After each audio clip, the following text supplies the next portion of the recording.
Please give a big round of applause for Michele Oberholtzer. Come on up, Michele.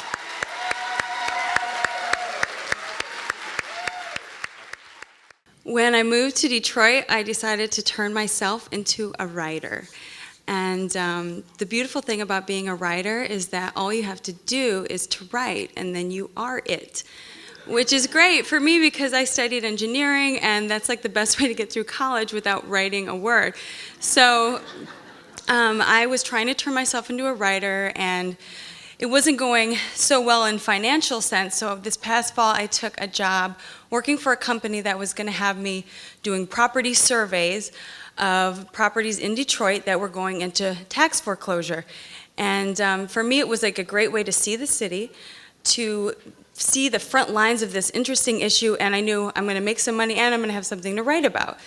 And the deal with tax foreclosure in Detroit is if you get behind in your taxes, the city will foreclose, and then you can buy it back for $500. That's what I knew.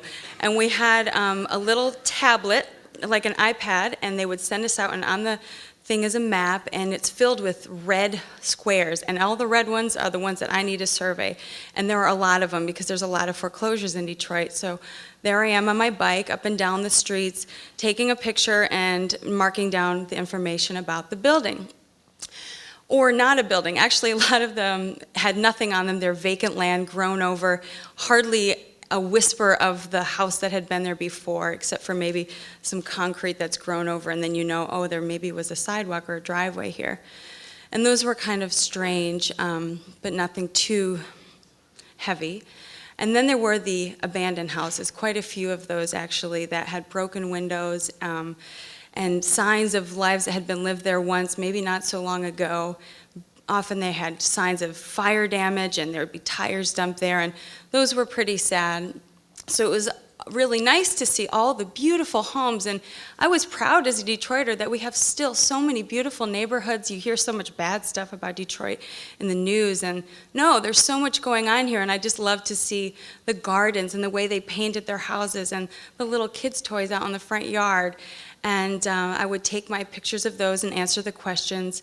And the thing about those houses, though, is that people live in them, and when they see a white girl with a piece of technology, like entering information, they're like, what's going on? So they would talk to me.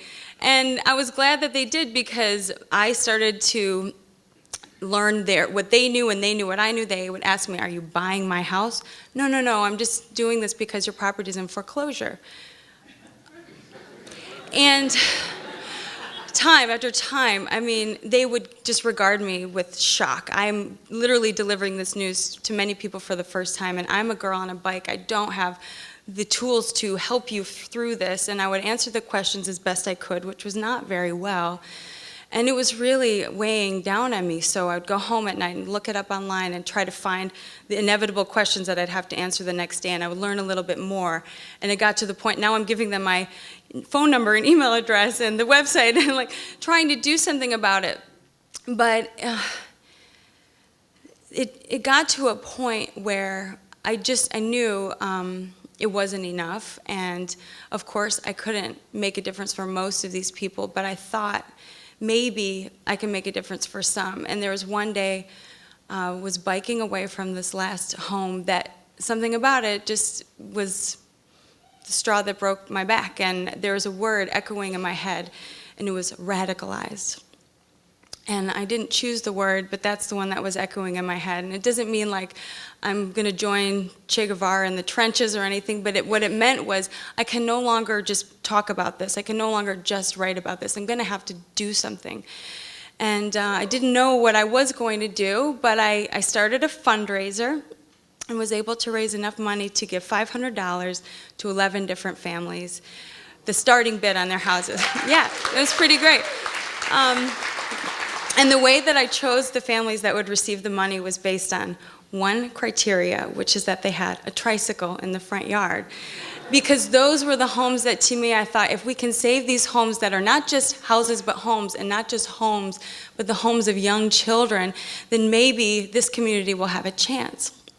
And the auction came. It happens all online. A lot of the people I was working with, they don't have internet access, and so I was often the one delivering the news, and it was horribly nerve-wracking and exciting. And I was calling people up and telling grown men, you own that house that you paid a 20-year mortgage on, it's yours again. And they cried. And I told someone else, you got this house, they had been renting it, now they're first-time homeowners, and they cried, and they called me an angel. And I felt like I have done something bigger than anything I'd ever done in my life, and it wasn't the hardest thing. You're loading. But it didn't work every time. 3 of the houses actually got outbid. And that's something that we always knew was a threat, like maybe there's someone sitting on a pile of money in New York or China, and they're like, hey, I hear Detroit's coming back, click, click, click, and not knowing that they're changing the future forever for the people who live in those houses. And one of the women who lost her house was Miss Ruth, and I had to wait till I stopped crying to call Ruth. I was so afraid to tell her. And she picked up the phone, she said, tell me some good news. And I said, I can't.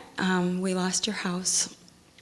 And she paused and she said, well, I guess that means I won't be needing that money. Is there another family that could use that $500?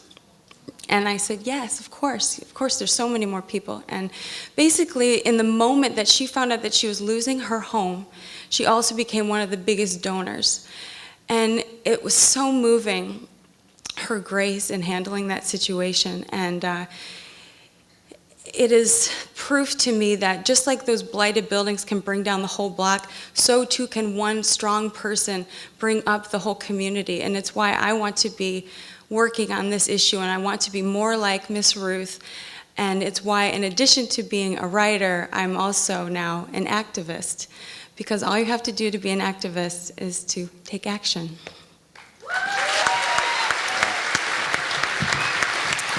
Michele Oberholtzer, give her a big round of applause.